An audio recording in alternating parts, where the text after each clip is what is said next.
everyone. You are listening to episode 311 of the At Percussion podcast. Komljenović here, your host, and with me are my dear friends and co-hosts, Karli, Viña.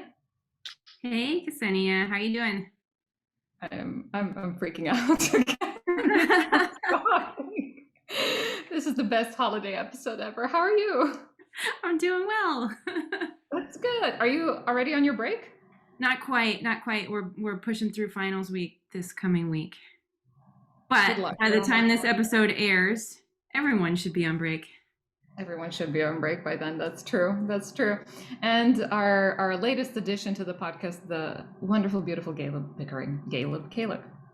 Caleb. We just went through how to pronounce everybody's name, and we've been saying each other's name for years, so that's fine.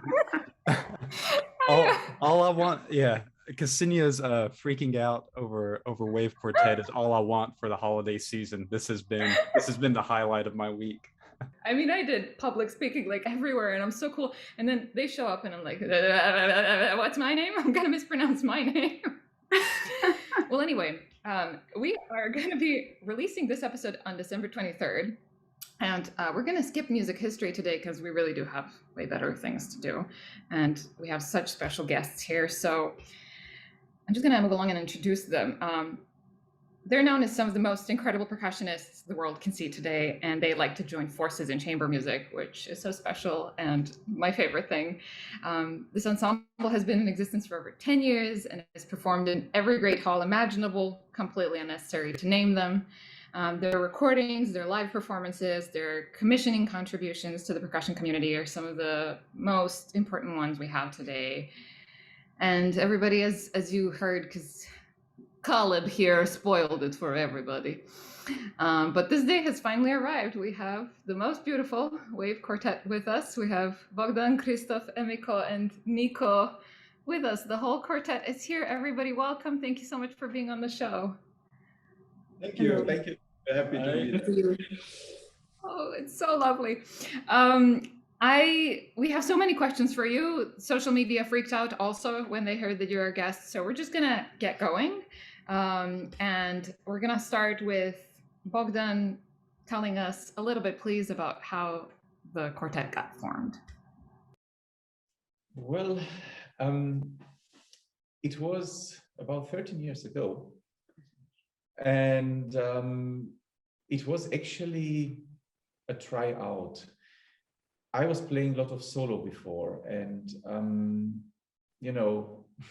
we don't really play piano. Sorry to say that, but our repertoire is quite limited. At a certain point, you start missing new literature. And as I do come from piano, I was on the other side missing my old literature. And we've got an offer for playing some Bach concertos where I simply refused to arrange the piano part or the harpsichord part for one player. This in Europe, if you would do that, won't be a good idea. So I decided to ask at that time 3 of my students, we should give a try. And that was actually the beginning of Wave Quartet. It was me with Christoph, with Emiko, and Vladi Petrov was still playing at the time. At the time, Emiko and Vladi were still the Wave duo.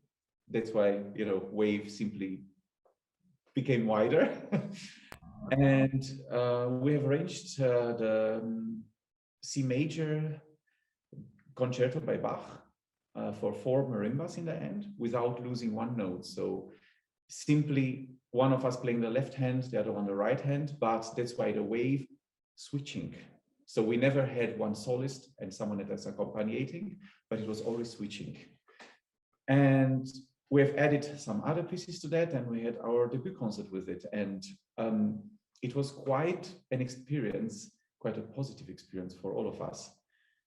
And we decided that it has to go on. Absolutely. And we're so glad you did. We just chatted before you entered the room how it's been your solo CD, and for me also the quartet, your first CD That's one of the first recordings that I've had of percussion music, and it was so exciting. And it's the first time that I felt like, oh my God, I really, really want to play this. Like, this is the repertoire I want to play. It's so exciting.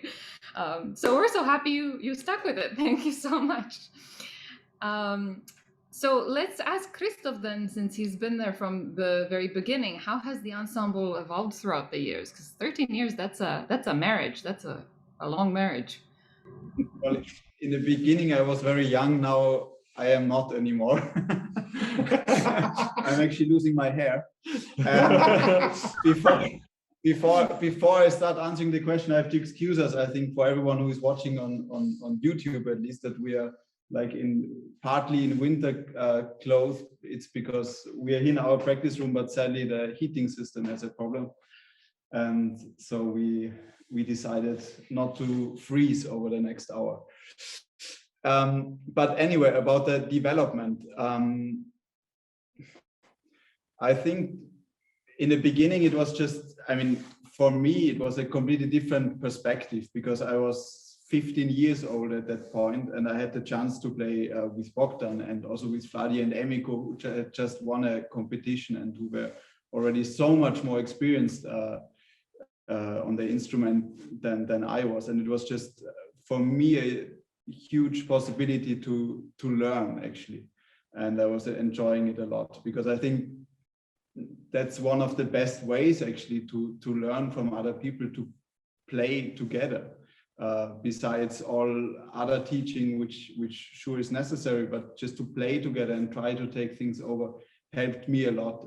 And I think I can speak for all of us if I say that we just grew stronger together over the years, and I mean, we discovered different repertoire. So we started with the Bach concerti, and actually when we started, we played the version of the Si major concerto for senza ripieno, so without strings. And but soon after that, we actually recorded a CD with the same concerto and with 2 more concerti, I think, at that time. Yeah. It's a long time, you know. And with an orchestra and period instruments, with a Baroque ensemble.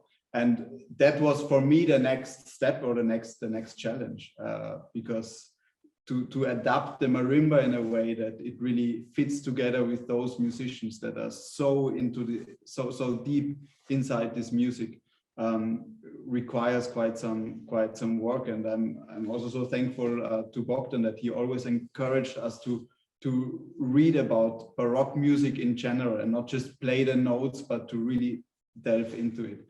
And I think after that Baroque, after the time that we played mostly Baroque, we went on and started to search. And I think that's also something that that always stayed with us, the search for new repertoire. I mean, as a marimba quartet, you don't have the same situation like a string quartet. So therefore we tried to ask some composers, but we also searched ourselves for repertoire that we could arrange, because I think that's really the big chance of an ensemble like that, we can not only play the music of our time or of the past century, but we can really transcribe through the centuries, actually, and that without losing too much of the original quality, and sometimes maybe even with the possibility to get some new sides from some of the pieces. And one of the last big projects, also our last CD recording, was that we arranged actually our own version of Carmen, but not from Bizet, but the version from Rodion Chedrin. And I think that was probably the biggest challenge so far in arranging, because I mean, Carmen is an opera, and but I think it also shows that with 4 marimbas you do have quite some possibilities. And yeah, the latest development of the quartet is actually sitting here next to me. Nico, he's playing now, I think, since 2 years. We're extremely happy that he joined us. I'm not the youngest anymore now. And yeah, we spent, I think, 11 wonderful years with Vladi, and because of his job in the orchestra and also his personal life and his personal planning, he decided to leave the quartet. And so we were extremely happy that we found Nico, who really very quickly fitted in the quartet, which is not which is actually not that easy. I wonder if you'd tell us a little bit more about the way that the kind of personality of the quartet has evolved. Like, were there decisions that you made early on about the direction you wanted to go in as far as repertoire and the kind of audience that you're looking for? Or did it kind of just evolve naturally with the creative ideas that you all had together? Audience-wise, we are just happy and honored to play for wide public. So we don't really think for what kind of public we would like to play. We just simply develop the repertoire the way that we think it would fit to our character. So that we can, you know, if I play a piece that I don't feel, then the public will feel that, and I lie to them. So we play always something that fits us completely. And we know we have the 4 different characters in the ensemble. We know who can play what best, and we try to have everything in that way arranged that every one of us can show his chocolate side, let's put it like that. So it's about the music in the end. What kind of repertoire can we take in order to show what we feel? And that will automatically make the public feel that. Repertoire-wise, yes, we kind of, until now, we stayed a little bit out from let's say, contemporary music, but we're a little bit old-fashioned. So we started with Baroque music, which is still one of the main parts of our repertoire. Then we went over to tango, to Piazzolla, which was quite a big step, actually. And of course, we play pieces by Afner Dorman and so on. So we do have a lot of other pieces, but we always take something that really can represent our character. So I'm coming back to the first sentence. But no, we never consider we would like to have this repertoire for this kind of public. No, but we just play for general public. And of course, every time when a new recording is coming, we do talk to our label. But until now, even with Sonic Classical was pretty easy, because we just called them and we said, look, Wave is now going this direction. And the answer was always, okay. That's beautiful. So, yes. That's wonderful. Well, Nico, why don't you tell us about how your experience has been coming into an established ensemble, and, you know, with, I don't know if you had a chance, I'm assuming you had a chance to meet Vladi. How are you trying to contribute differently or similarly in this case? I mean, first of all, I was really nervous when they asked me, because I was freaking out, and yeah, and I'm also a student from Bogdan and Christoph, and so I got already to listen to some concerts, and I also knew them before, all 4 of the quartet, and yeah, it was, I knew the repertoire and everything, and at the beginning they were really, really, really nice with practicing with me, you know. Every time, but especially in the beginning.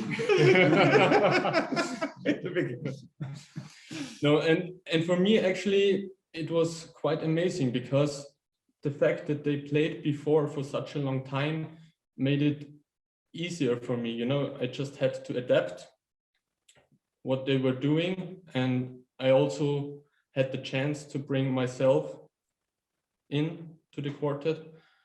And yeah, after the first rehearsal, I was really relieved because they just took me how how I am or how I was. And yeah, it was amazing. And also with Vladi, he also rehearsed with me a lot, and yeah, it was wonderful. Actually, yes, that is a big thing that I think not many times happens when someone leaves a quartet. And Vladi was not just nice enough, but still cared about the future of the quartet. So he helped Nico get into the literature and so on. And then with the time passing, we have changed also, so that so coming again back to the question before, we have rearranged again the pieces in that way that some parts got switched to Nico, and some parts that before Vladi was playing got switched to one of us, so that we adapt again to his character. Emiko, we finally get to hear from you. Thank you so much again for joining us. So do you remember that first concert that you had? And did you feel like you were on the verge of something historical? Because something big was about to happen. Yeah, it was already 13 years ago. It's kind of a long time ago. So, but I can say it was not about something historical. Of course, it was very honor for us to play such a great concert hall in the very, very beginning of our career, of course. And for us, it was making good music together, and big chance for us to bring marimba to the public. So Bogdan mentioned, Christoph mentioned, marimba quartet, there is nowhere. So we have to start from zero. So we have to build up the, of course, audience as well, so that they can hear us, they can listen to us, they can feel with us. So it's everything about music. That's wonderful. That's wonderful. You know, we had one of our co-hosts here who's not actually able to be here today, Ben Charles. He sent us a little question in for you, and he sent us a picture because the two of you have met before. He had a chance to listen to you, and I think Karli might have the picture. Do you? There we go. Oh my God. Oh my God. I sure do. I have this picture. It's baby Ben and baby Emiko.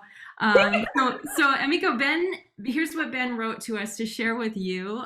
He wrote, "You won't remember me at all, but we met in 2006 when I was a student at UNT, and you were performing with Keiko Abe on our campus and at PASIC."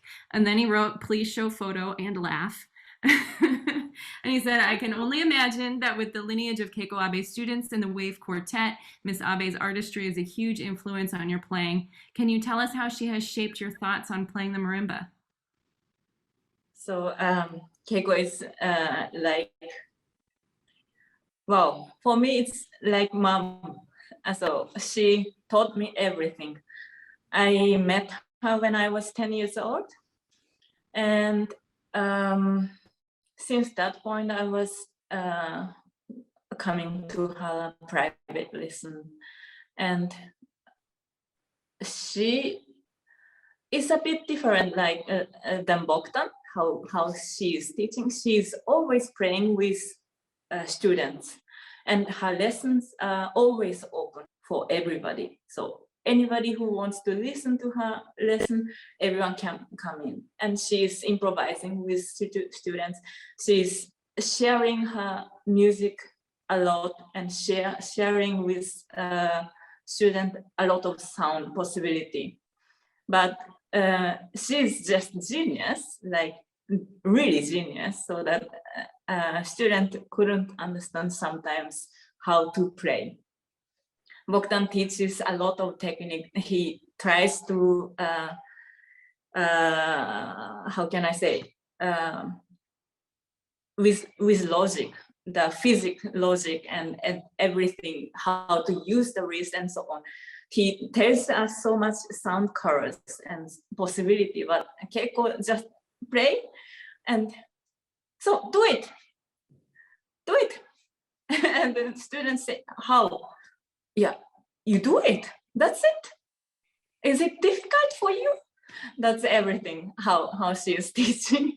But of course, I was so honored to play with her, and I grew up with this, and it was wonderful time. And since I came to the college in Toho Music School, and I learned the last 4 years with her, I thought I have to learn some music. I just want to learn music, and I want to learn culture in Europe. I want to learn why the music developed in the world. And it was for me too close to learn only marimba original music. And that was my question for Keiko. I want to get out, and I want to try. I want to know what the culture in Europe and why music is so next to the people. I want to learn it with my experience. And she said, then go to Bogdan, and he will tell. So I arrived to Bogdan, and I got such a wonderful education from Bogdan as well. And I'm very happy having Wave Quartet as a colleague and like my family and my best friend. So that's everything. So 2006, I was already in Europe, and Keiko still invited me to come with her to US. So I flew from Austria to Texas, or Texas, I think it was Texas. And yeah, I played with her. That's wonderful. So I think now is a good time to segue into Bogdan's magical powers, his and his colleagues at the university, to recruit such amazing students who at the age of 15 can be a member of such an amazing ensemble, or they can be really early in their 20s and so on. Tell us a little bit about Bruckner University, Bogdan. How do you do it? Well, first of all, I'm horribly lucky. I'm teaching there since quite some years now, and I'm together with Leonhard Schmininger, who's the solo timpanist from Bruckner Orchestra in Linz. And in so many years teaching together, I can say we are like one. We never fight, we never even discuss. It just simply fits. It fits. And we are sometimes, especially for bigger events like competitions, or when students go for some auditions for orchestras and so on, we teach together. So it's not anymore lesson with me and lesson with him, but we teach together. And sometimes we simply, one starts talking, the other one finishes the sentence. So it's like, we never have to represent two different opinions. And that helps a lot, especially for young students. It helps a lot if your professors always go the same way. And you don't have, especially in young years, to take a decision like, do I go there or there? That can be quite a conflict sometimes. And we never have this. And now, since quite a while, actually a few years already, or 1 year? Sorry, I'm getting old. He joined the group Since 1 year. Okay, here we go, 1 year. Somehow it feels like 20. So he joined, and it doesn't work anymore. It's a mess. No, luckily it's the same. So we are having now some preparations for an audition in the orchestra, and we are teaching the three of us now at the same time, and it goes the same way. So that is actually, let's say, the strong point that we have. We are nothing special. It's just, it helps if you go the same direction. And if the students get the feeling, okay, doesn't matter if I go there or there, they will simply lead me the same way. So that is, and on the other side, how the young talents, we did not recruit them. We were lucky that they come to us. So for Christoph, was easy. His mother loved him a lot, and she didn't want to have him too far away from home. So Linz was pretty close. then Emiko was lucky. I mean, Keiko sent her to me, so I didn't do much about. Nico is the same. He's from very close to Linz, and yeah, his mama likes him also a lot.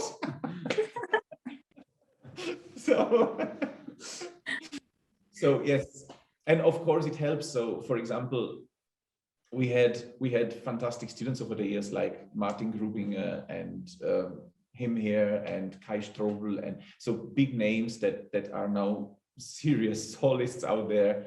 So of course that helps maybe a little bit.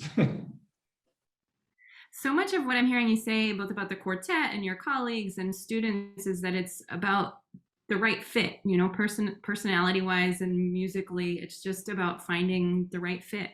And then Yes. it sounds like everything is easier from there. Yes, it is.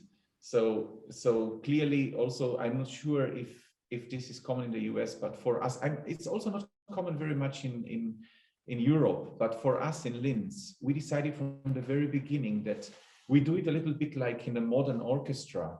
When you have an audition for the orchestra, you get the job, and then after about 1 year, you have to be confirmed.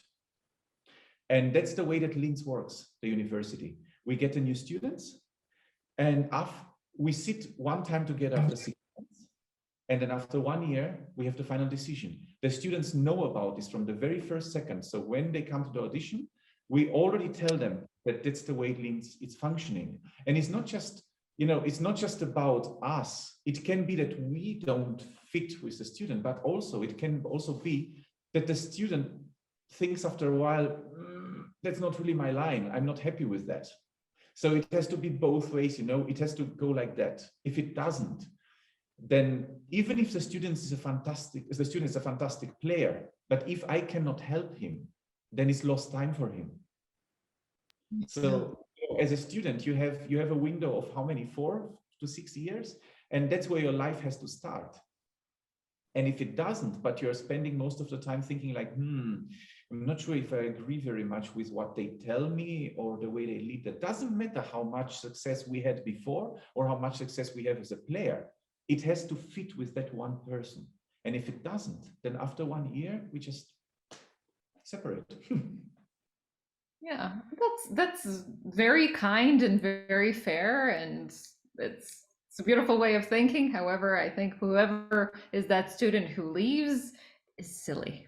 They're missing out on a lot. So sometimes they leave also because we decided they have to leave, and sometimes they leave because they want to leave. But it's also from my side, I have to be aware of one thing. In the moment I take a student, I'm practically big time responsible for his future. So I don't want that in the end, a fantastic talent will miss his life or a part of his life just because I was not able to fit his needs. Yes, that is very well said, and really wonderful that you think so much of it. And obviously we see that the great success that your students achieve. Congratulations on that to all of you. I mean, everybody here has contributed to their own success and to those around you. I see that you all inspire each other and you work as a family, and that's amazing. So what has been the greatest challenge that the quartet has faced? I mean, what we see on the outside is all the success, but we don't know what's challenging, and there's got to be something challenging in there. He will take it over, but I think that the biggest challenge is to do it right for Emiko.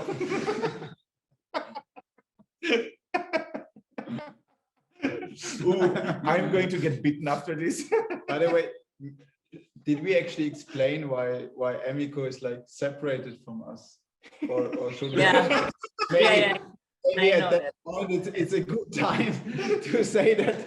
Of course, she would be here with us, and we planned actually to meet 4 of us. But Emiko got sick a few days ago, so that's why she's home. And I don't know how long she actually wants to still stay with us. I hope you feel well, but she's really sick, and that's why we decided that she does it from home. To stay with us for this interview, not. Yes.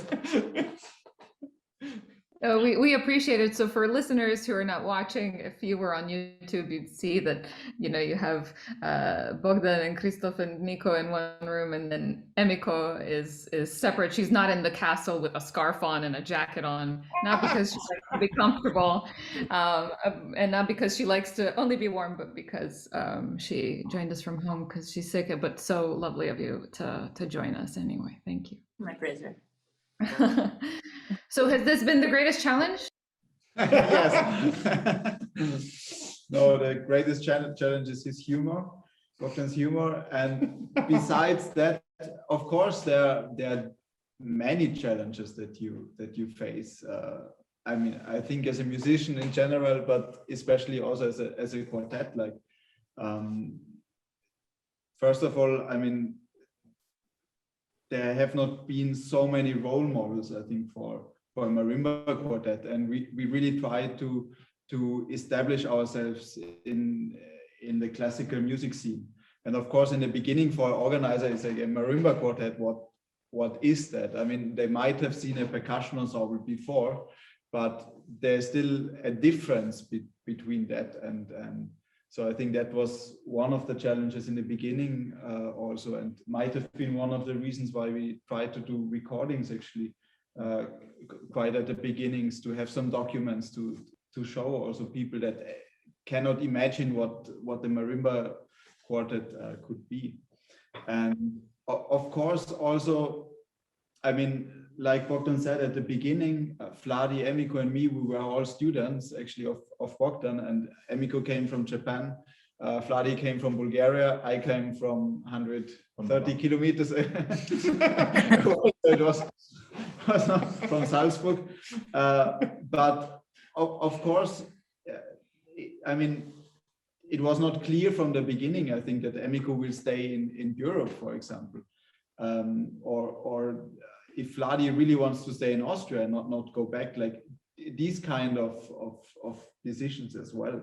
And of course, I think one big challenge was for sure when Vladi decided that he actually wants to stop playing in the quartet. The good thing is that we knew soon enough in order to be able to also look for other players, and that's why we also said many times that we're so happy actually that we found Nico, who really fits into this ensemble, because it's actually it can be a very difficult task, I think, and because we also don't want someone that is just only adapting and just a clone of someone from our ensemble. But actually, I think one of the good things about Wave was always that we tried always to play really in one way, but with different characters, and this is kind of the balance between those four characters in a quartet, of course, has to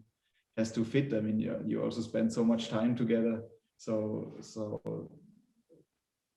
that's why that's one of the big challenges, I think. Yes. And it's also the passion for that. So Vladi and Emiko and Christoph, they know it from the beginning. In the beginning, bringing such a project together is, you have in the beginning you have hardly any concerts and an incredible amount of work, and you will never know where this work will lead to. It will be just a very bad hobby that takes all your private life away, but doesn't really help in the end because you just don't manage to get out with it. So it had to be someone that shares the passion and would still like to stay until 12 in the night in a cold castle and rehearse.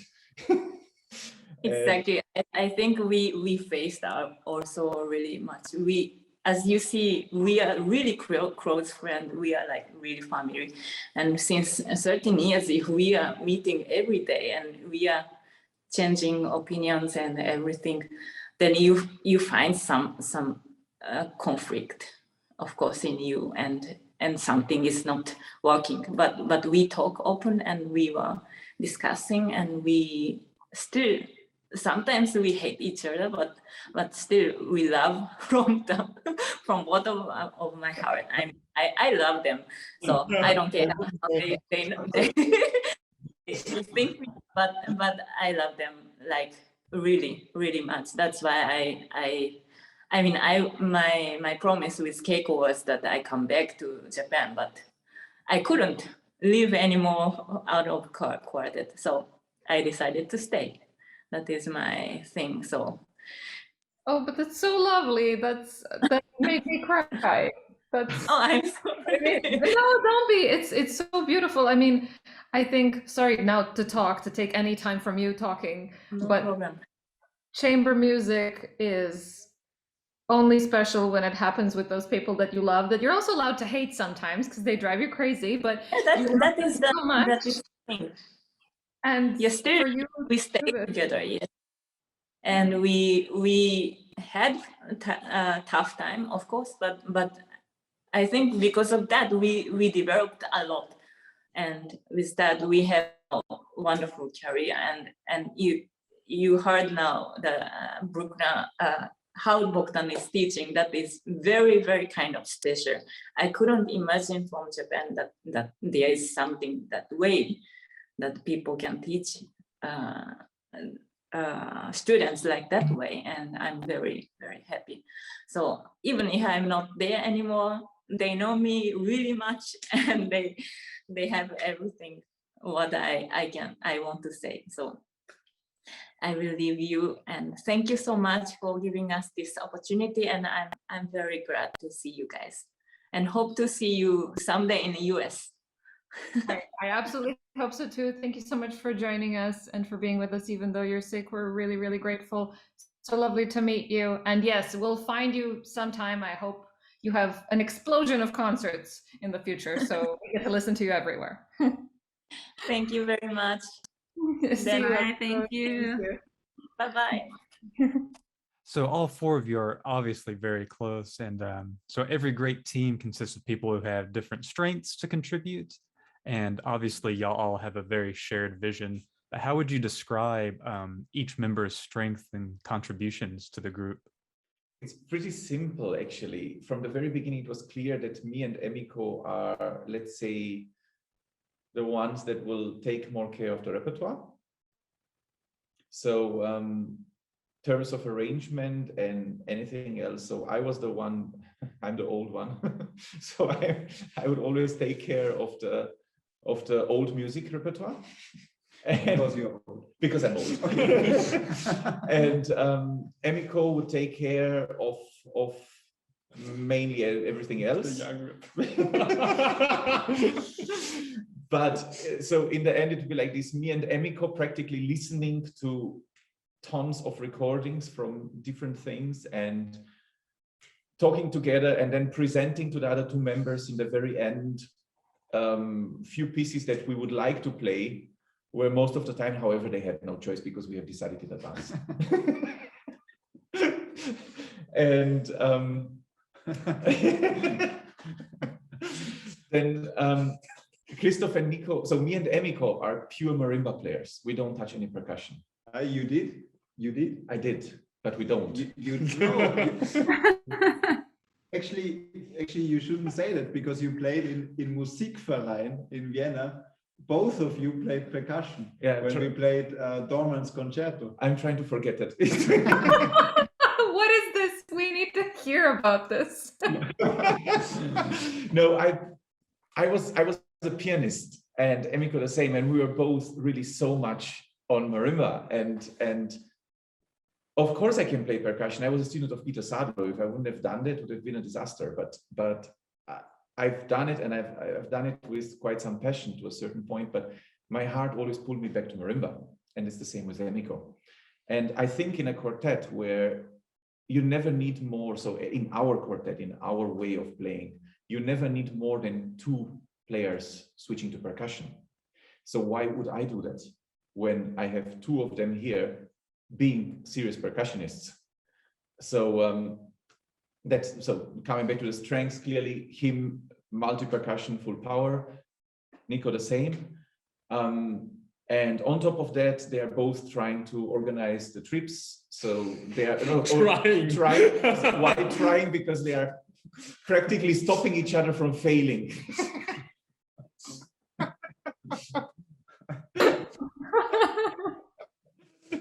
This is we great. don't reach a concert like 2 years ago, where we reached a concert which was about 850 kilometers away from our practice room, where he was supposed to make sure. Oh yes, Actually, this was my first concert in the quartet. It was his first concert. We arrived at the place, and I mean, this is the nightmare of every percussionist. I don't know, probably, I guess it happened to everyone at a certain point.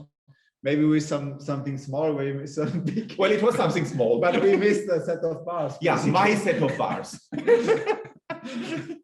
So the marimbas were set up. It was a few hours before the concert, and I go like, "Excuse me, where are my bars?"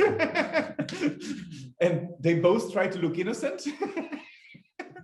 And then I thought, okay, let me see. Do I manage 1,600 kilometers within 4 hours? Probably not. So luckily that was pretty close to the border to Netherlands. And I called Franz Winkels from Adams and I said, help. So it was on top on Sunday. So he went to the factory, opened the factory, got someone into the car with a set of bars. And this guy arrived like 1 hour before the concert and gave me a set of bars so we can play the concert. So yeah, that's why they are trying to organize the trip. Of course, it is one example of 13 years where everything else went perfectly fine. Yeah, perfectly fine. I just want to mention that before we have a completely wrong impression of our qualities as organizers, our esteemed qualities. But in the end, also one big strength that we all four have, we take it always with a big portion of laughing, you know.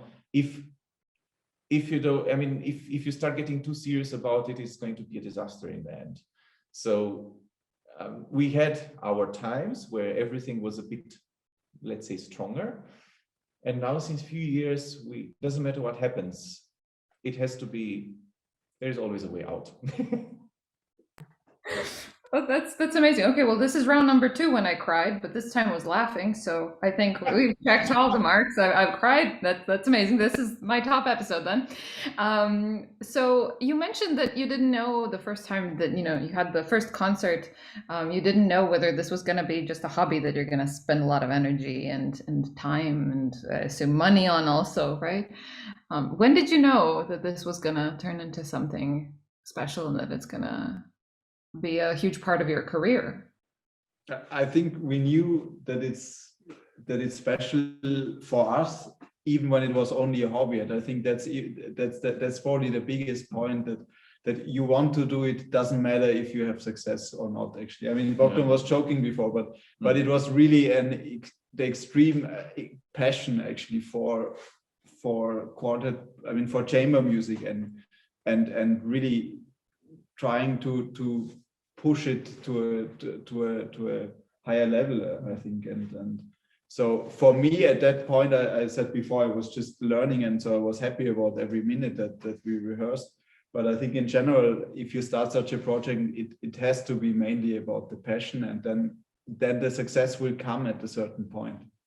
And it was just not just that, it was also the way that our literature forced us to develop our way of playing. So again, I'm the old one in here, but I think since playing in Wave Quartet, my approach to the instrument, the way I played, the way I tried to play it, the way my entire technique developed,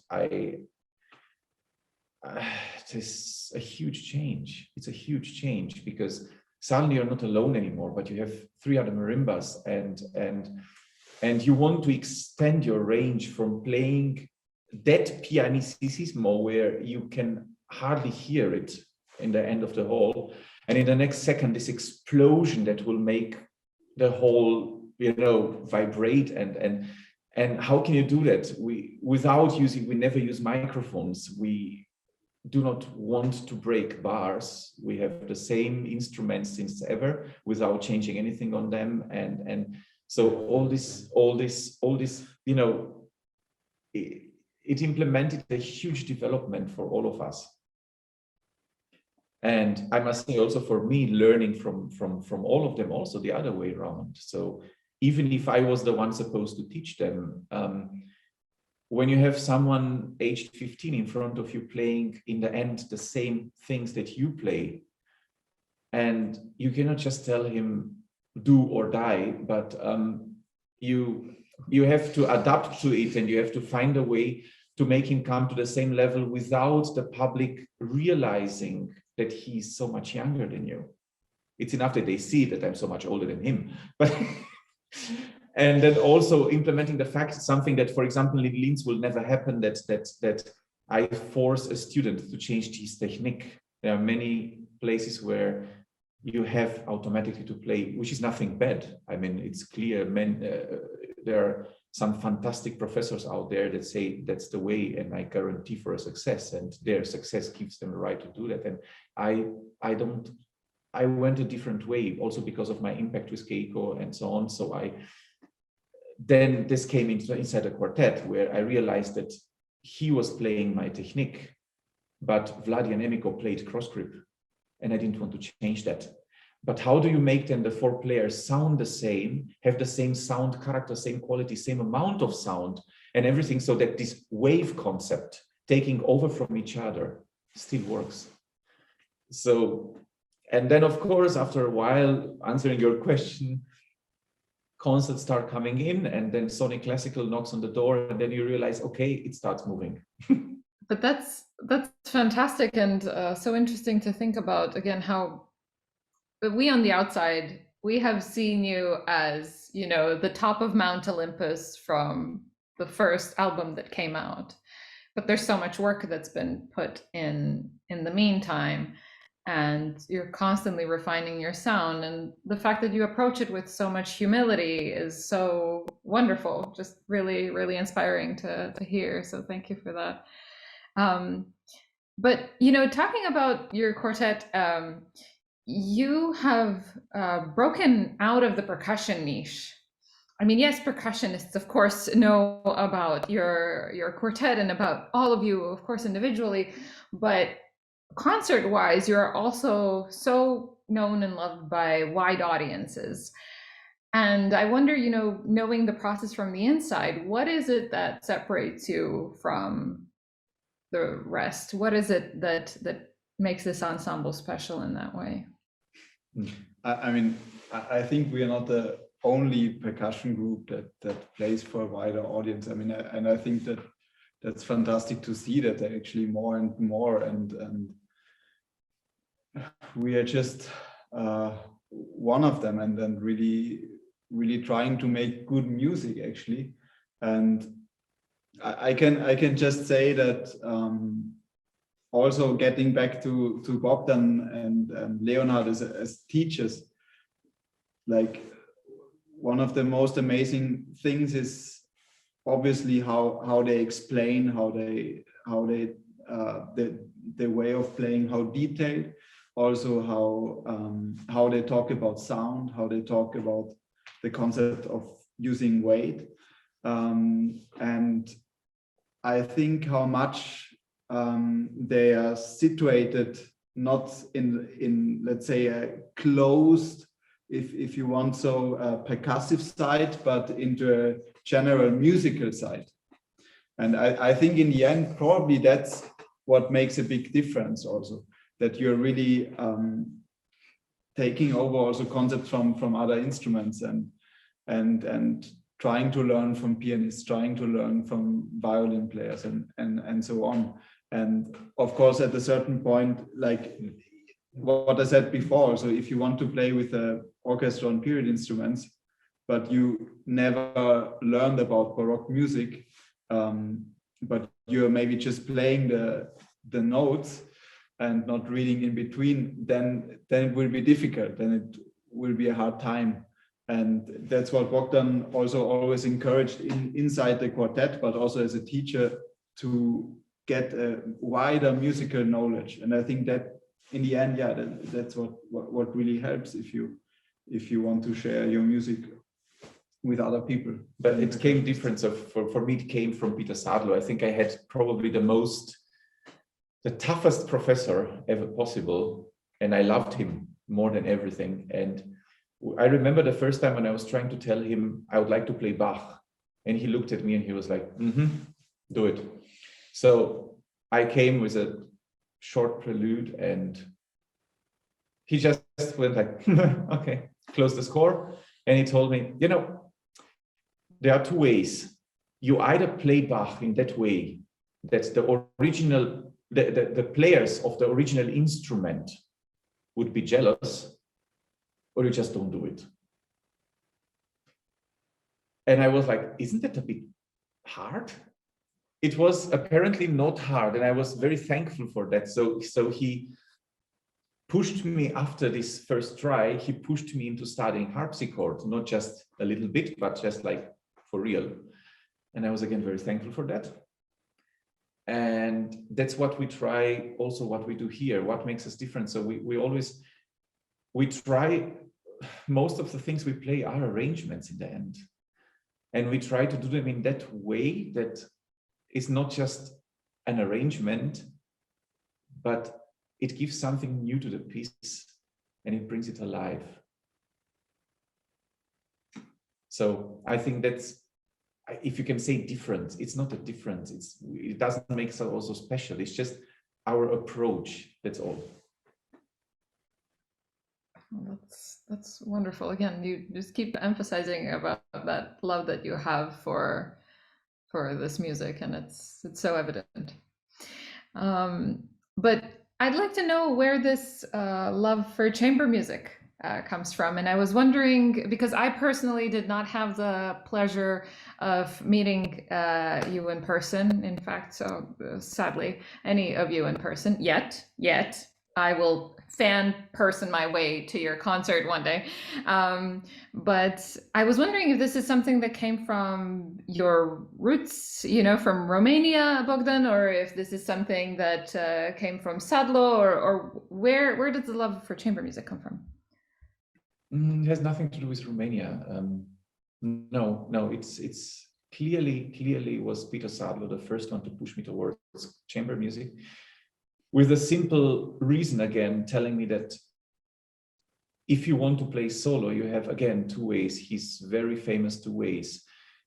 You're either an egoistic soloist, or you learn to play with other people, to be a part of something bigger, and then come out of that as a soloist. And chamber music brought me so much higher in terms of playing solo. So after playing so much Bach, especially like you said, after playing with Baroque orchestra, some period instruments, playing with them Bach concertis, when you come back to marimba and play a fantastic marimba piece, but original literature, you suddenly see it from a very different angle. You don't think anymore about sticking or these technical things that for the public are simply not relevant. Of course, if I play in front of a percussion public, they will all come and ask me, which mallets do you use? Standard questions, what kind of sticking, what do you do? But the public doesn't care about that. When you play in front of a public that does not know marimba, they just come there and they assume they were going to hear music the same way they hear when they go to piano concerto or violin or whatever else. So that's why we were trying to go away from the technical part. The technique is just there, allowing us to do what we want. And in the end, if the public likes it, this is what gives us, you know, the feeling that what we did is to a certain point right. And that's how the chamber music changed me a lot and keeps changing me. I am old, but I'm only 46. and I think, I'm discovering every day new things. And since baby Nico here started playing with us, where my very thoughts in the beginning, like, okay, I have to go this way with him in order to integrate him. And suddenly his way of playing forced me change my playing, because he's quite tall and he has quite a big hand. And for some reason, the bass on his marimba which I always claimed to be my place, suddenly became his place. And that forced me change again everything and rethink again everything. So everything shifted inside there. And that showed me, okay, I'm 46, he's 12, but but I have something to learn, apparently. I have something to change and switch again in order that the quartet doesn't fall out of balance. Yeah, well, hearing how you all cooperate and work together is just so wonderful. And I think we all know that it takes a real village to run a good functioning ensemble. I'm wondering who are some, if there are some, of invisible members, meaning non-performers, who are just critical to the quartet's functioning and operation? I mean, there's of course our management and our label maybe, but it's not like we have so many more people that I mean, like Bogdan said before, we are organizing most of it, Nico and me. I mean, we have to say we still have a lot of friends which help us if it comes to getting new instruments, like for new projects or whatever, like with Adams, yeah, for example. Sure. No, but and we also have people that help us to build up the instruments for the concert. Yeah. Yes, but it's not like they're a fixed team actually, but we also changes actually, depends also on the concerts. The concert, sometimes we do it completely by ourselves,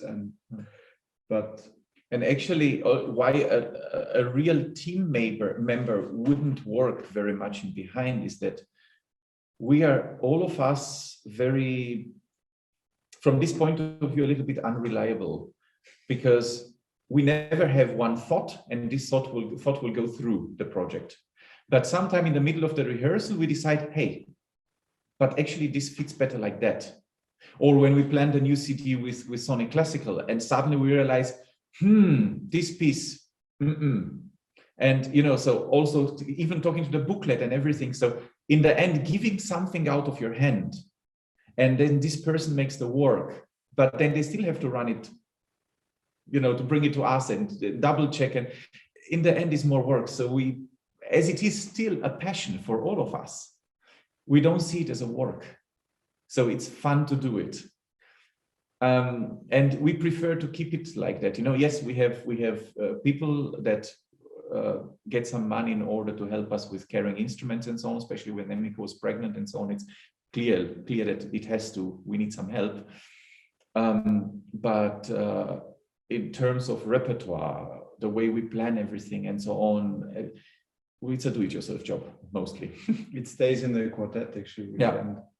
And I mean, you could say you take someone external for the arrangements, but that in our situation really wouldn't work, because the arrangements also they evolve while we are rehearsing, and so it comes to the question that we had before, how the quartet developed. Also the arrangement, the way we arrange, developed over the 13 years. Yes. So Emiko knows exactly. In the beginning, she was arranging, and I was telling her, I think this part won't fit any one of us, and I think this part that has to go automatically, let's say, to me, it won't fit my playing style.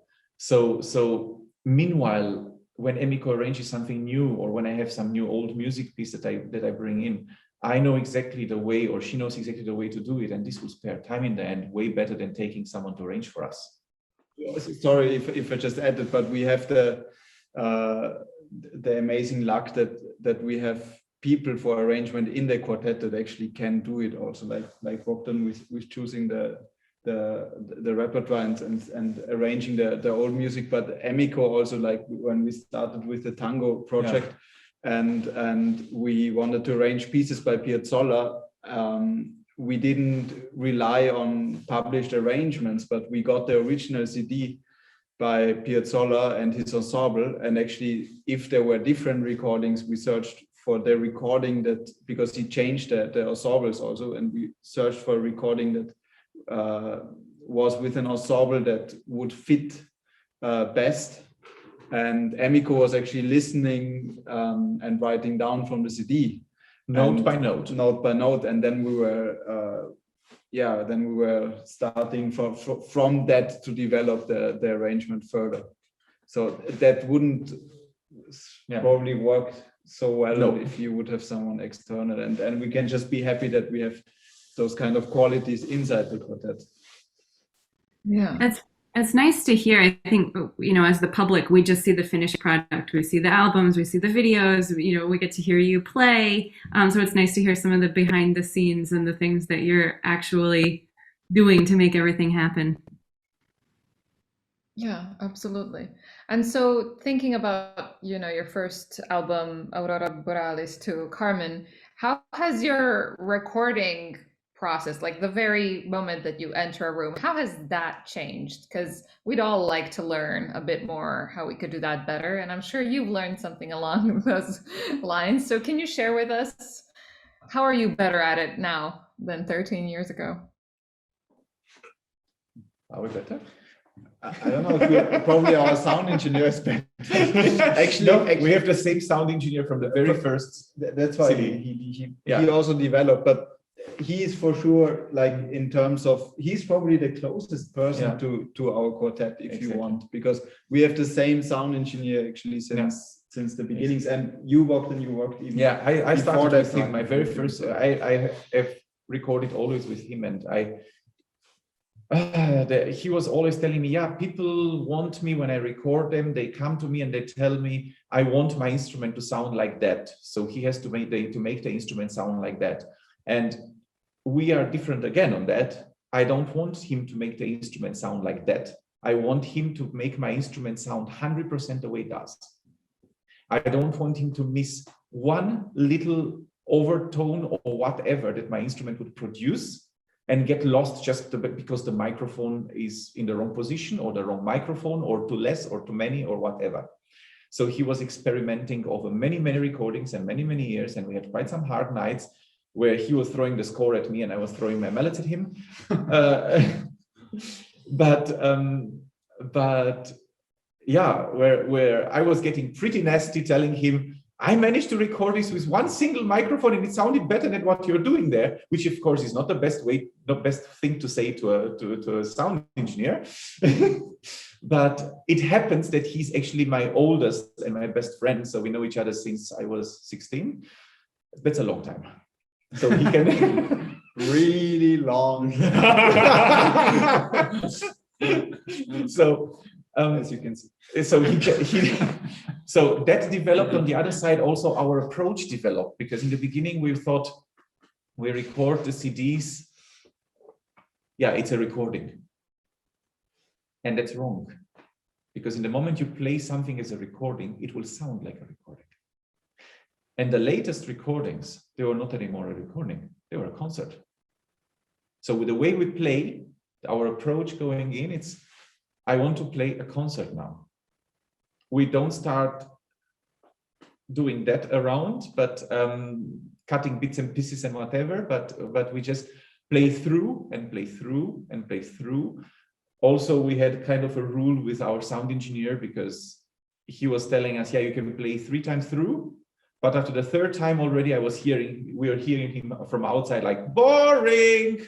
Because we have 3 times better. He's like, yeah, right, So then we were stopping, going for something else, and so. But that was the approach in the end. We tried to play a concert and not anymore a recording. So basically, the newest CDs are just one take, and that's it. We wish.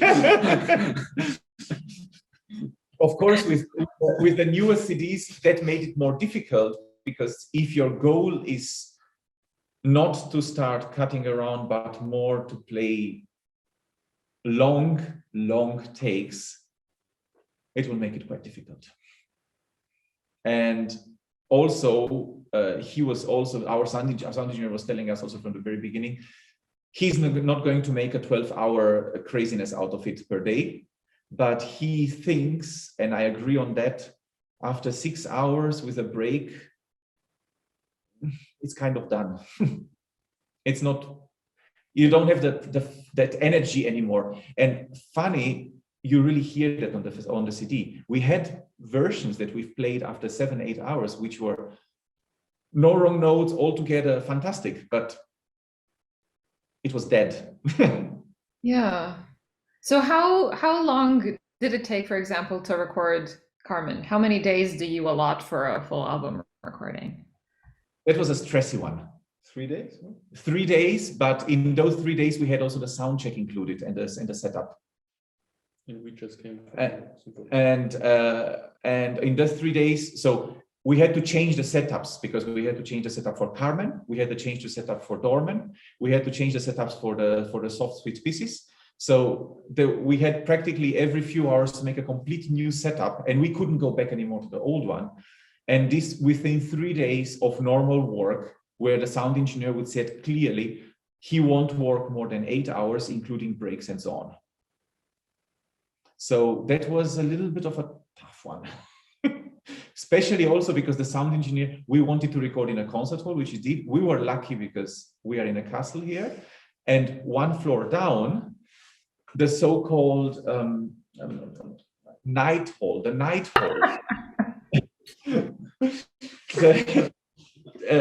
we have a concert hall downstairs. So it's just like one floor down. And that's where we have recorded. And the sound engineer he couldn't be outside the hall because it was also in the cold time. So outside we had like 10 degrees outside the concert hall, and inside the concert hall was going up heating. We had to stop the heating because it was too loud. And then we had about 1 to 1.5 hours until it would get cold again. Then we had to lose again half an hour to heat up again. So that was how it was going. So that was the fun of the century. But the funny thing is also actually that we found this rehearsal room here because we were searching for a new recording space. So the first CDs were recorded in Salzburg, and at a certain point, actually, I think there were we couldn't get into the old recording space in Salzburg, and so we decided to search something in the Linz area. So that's actually how. Open the newspapers and then you're like, what castles are available? Like, how does it work? No, this was actually our boss that managed that. This was Emiko, where I think she was at a wedding or something like this that happened here in this castle. And then she told us about, and then she called here, and luckily the house lord here, the house, the chief, the owner, but he has a title. He's a doesn't matter. So he is actually, he has Japanese in his family. And he was, of course, immediately with Emiko very, very happy. And he told us, well, you can record here. And during the recording, me, nasty old guy, asked him like, do you have anything like the old prison under the castle or something like this where we could actually keep on practicing, because we would really urgently need a practice room? And he said, well, under the castle not, but on top of the castle in the tower we do have a big room, and here we are. You're in a tower, and then the tower of a castle, and you asked for a prison? This is amazing.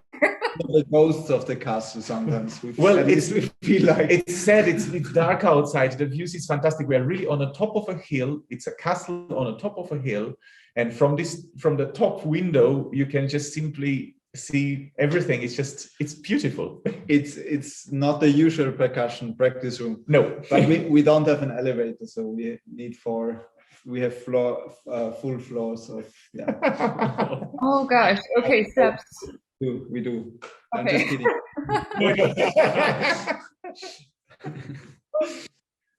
Well, that's only in Europe, I think. Can you have that kind of? It's such a fairy tale. Well, except for the heating. I really hope that kicks back in. Yes, and funny thing is that actually Schubert already resided in this castle for some time. Wow. Like rumor that he wrote his Ave Maria inside this very place, like 2 floors below. So it's quite some history. Okay, my jealousometer is like exploding, so I have no more jealousy left. It's just okay. You won. play any better, but but at least it's a nice story.